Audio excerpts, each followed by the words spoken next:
I'm back. First thing I gotta do is I'm taking all this load data I'm gonna use right out of the book, right out of the Lyman 49th edition. Right here, 55 grain jacketed soft point for 223. And I'm just gonna take all three of these powders are listed there. I'm gonna take the starting load for each one. I just poured in the 4198. And IMR 4198 says the starting load is 19 grains even. See how hard we got for setup here. First thing I want to do is see what comes out.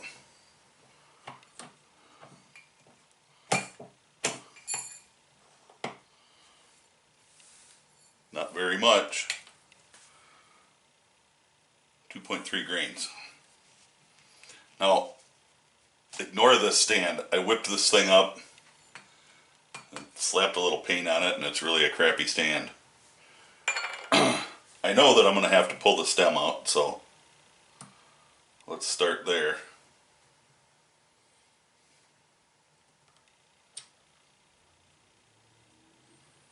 Snug that back up. Let's see what we got. Should tighten these up. Thought that they were.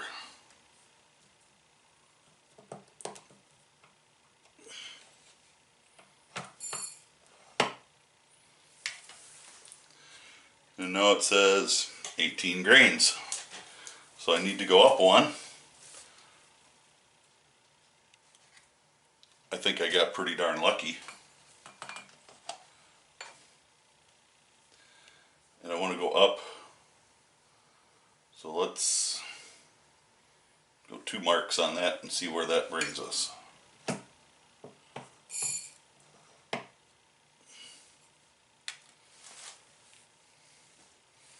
18.1. Now I don't know. Tighten that down a little better. There we go. So 18.1. Let's go 2 more, see where that brings us.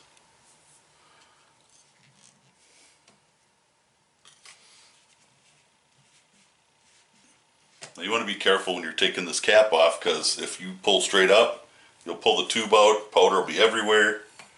You have nothing but a mess. So I'm just kind of setting it on there.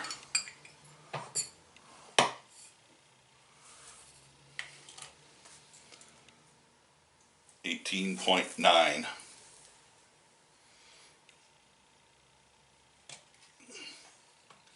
Now I'm close, so I don't want to do any more adjusting at this point.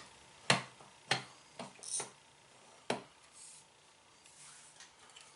want to make sure that it's going to come up. Now it came up 19.2.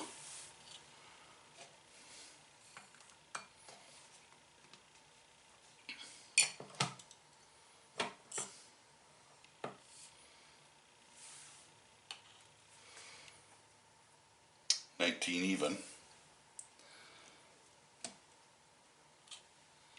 Now, you can tell right here, it's having a little difficulty because it needs to cut that stick. There's a stick in the way and it needs to be cut. I'm at 18.8.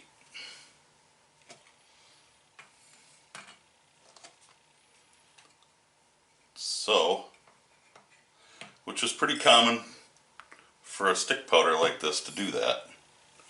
So don't be surprised at all. 18.5. I will say that I'm not getting very consistent measurements at this point.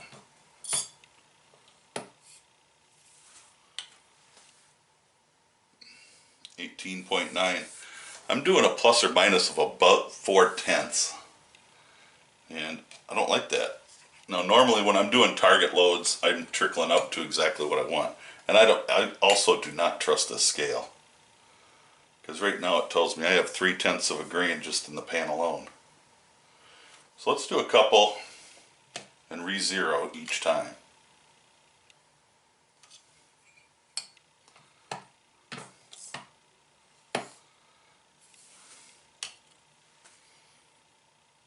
19.2.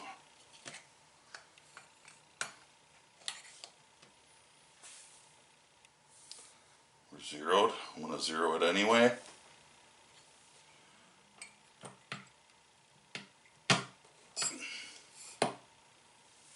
That was kind of tough. That must have been a couple of sticks in there. 19.2.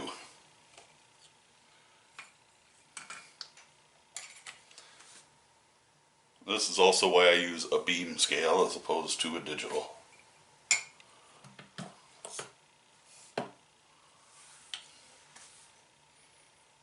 .2. So checking my zero after every one, I've wound up right on the money.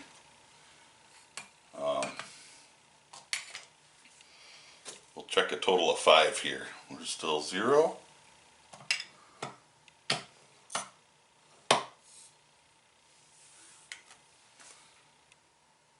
.2 again. I know you can't see the scale because it's, I'll try to see if we can zoom in a little on it. I don't know if you'll be able to see it ever, but to be perfectly honest, I can't see it in the viewfinder, so we'll see. 19.2 for that one. We're still zeroed.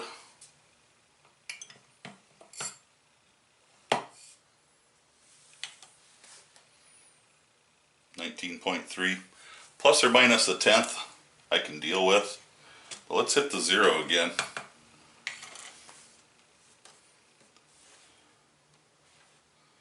Just to make sure.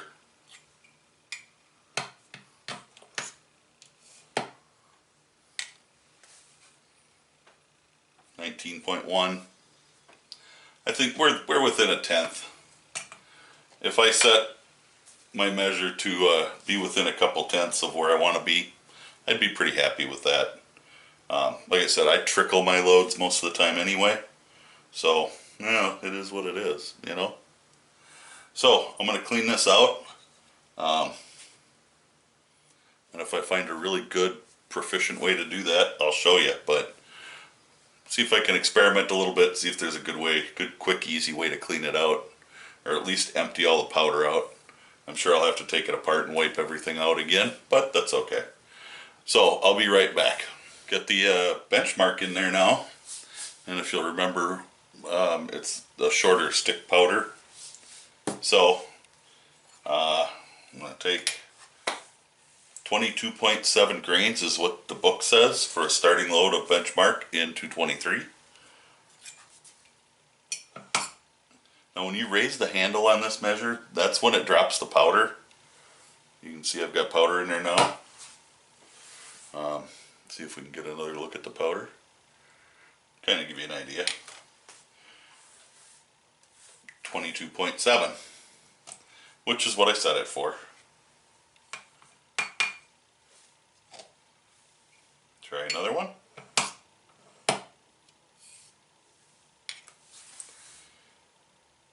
22.8. I don't think any powder measure is going to give you better than 1/10 of a grain. I just don't think that exists. Which is why I trickle charge my loads on a beam scale. 22.7. Check our 0. And I'm going to re-zero it regardless of what it says.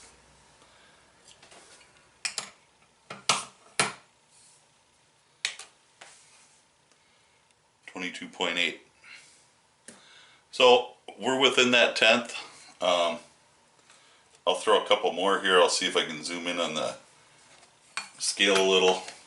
I don't know. Hopefully you can read it. It's kind of a goofy color on this Hodgdon scale, or Hornady scale. 22.7. Check our 0. We're 0 yet.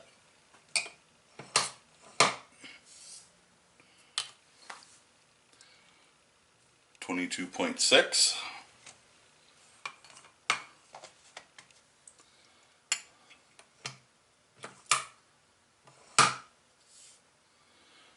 Now, right now this cylinder is filling. on the measure. So when I raise the handle, it's going to drop the charge. And you might be able to hear it.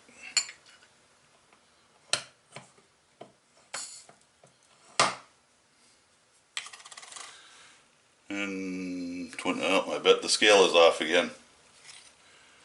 22.2 shouldn't have been right.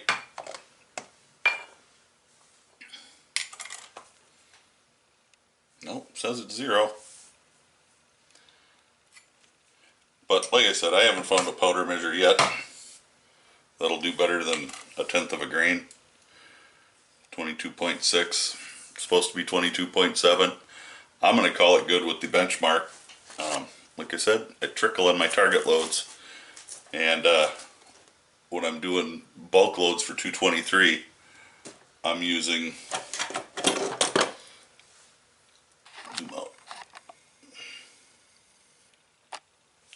I'm going to use a measure like this on my turret press. I'll add the double disc. There's a disc doubler on here, so I could use 2 discs. This is one that I use for pistol. It's got the micrometer adjust on it.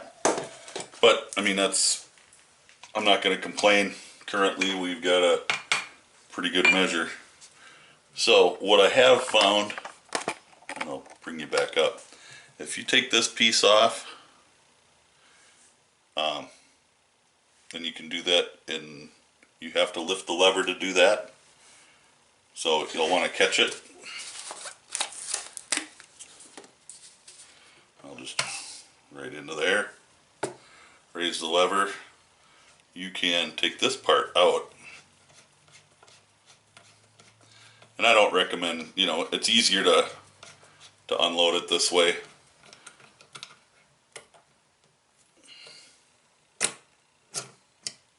Like that. And put your jug right there.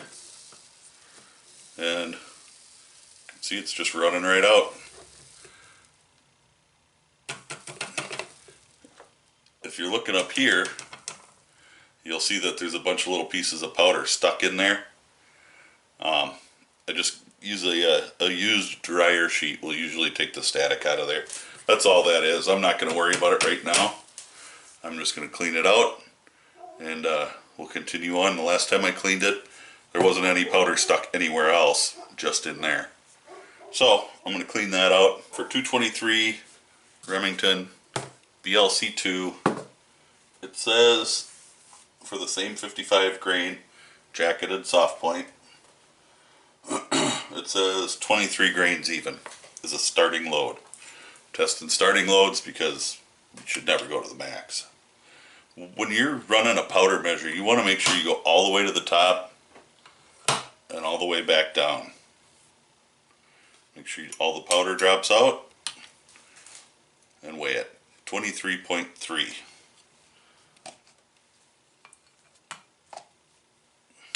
Try again. I'm looking for consistency, mostly 23.2, so I just kind of got it close.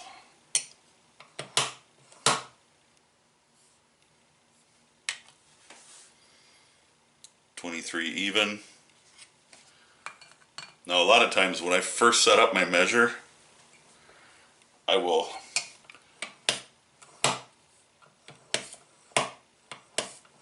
drop 3 right away and cull them, because I know that it takes a couple of seconds for the measure to get into a groove.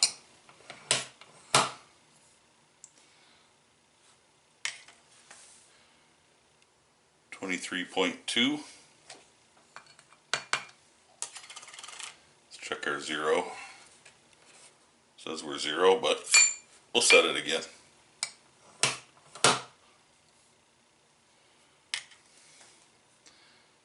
23.2, 0.1, 0.2, it was right on the edge there.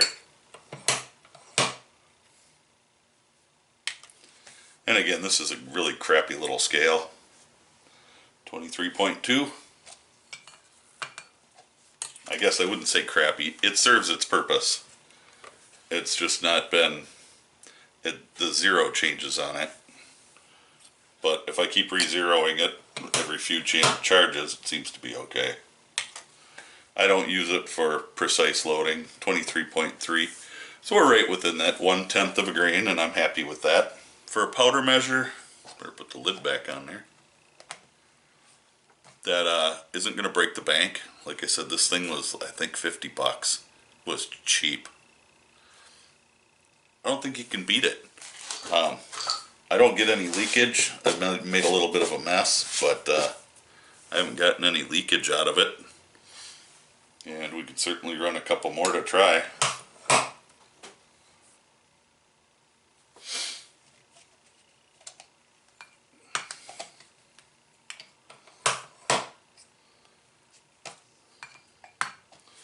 Yeah, I'm not going to get any leakage out of it. I think we're pretty good. Nobody else did on any of their tests, but you never know. You can get a fluke. And it worked really well with the stick powders. The big stick, the long stick in the 4198 was a little hard to cut, but I expect that from any powder measure. The this Lee measure, perfect powder measure, it fills here and it dumps here. This works the opposite. It dumps when you raise it and it fills when you lower it. So there's a little learning curve sometimes because, like I said, it works the opposite of the Lee that I've been using for years. And there's nothing wrong with that Lee measure. So kind of a little bit, the Brass Smith from Lyman powder measure, 50 bucks or less. Can't beat it. It's available on Midway, Amazon, and probably any number of places you can think of. I am going to buy a better stand because this one's not super good. It'll do for the time being. I had some 1.5-inch steel out in the shop, so I just knocked it together. I am by no means am I a welder, so I'm not going to show you the welds because chicken turd welds is what they look like, but they're solid. Anyway, that's really about all there is to say about it. Good measure. If you need a powder measure that is going to be as accurate as any of the big name brands and you don't want to spend a ton of money, I'd say get one. The only thing I can see that's going to be something, especially with rifle powders because the volume is so great, is the size of the hopper. That hopper for a rifle powder could be twice as long. You know, if I'm sitting there doing, when I do my 38 plus Ps, I might do 100 of them. I don't do big groups of them. So I don't set up another powder measure and do it on the, I don't do it on the turret press. I just do it on the single stage. But when I'm doing 223, if I'm doing bulk 223 for the AR, I just run that on the turret. But I think for precision rifle loading, I'll be okay. It doesn't seem to get goofy. The Lee powder measure, this one, you got to really watch. You got to keep the hopper full, or the charge comes off a little bit. And that may be helped if you put a baffle in there. But one thing I do like about the Lee powder measure that is not the case on any other one that I've seen is I can rotate the hopper. I can rotate it, and I can just pull the whole thing off and unload it without having to dismount or screw around with anything else on the powder measure. So that was one of Lee's fantastic ideas. I wish others would follow suit with it. But stay safe, God bless, and stick around. We'll have more. Bye for now.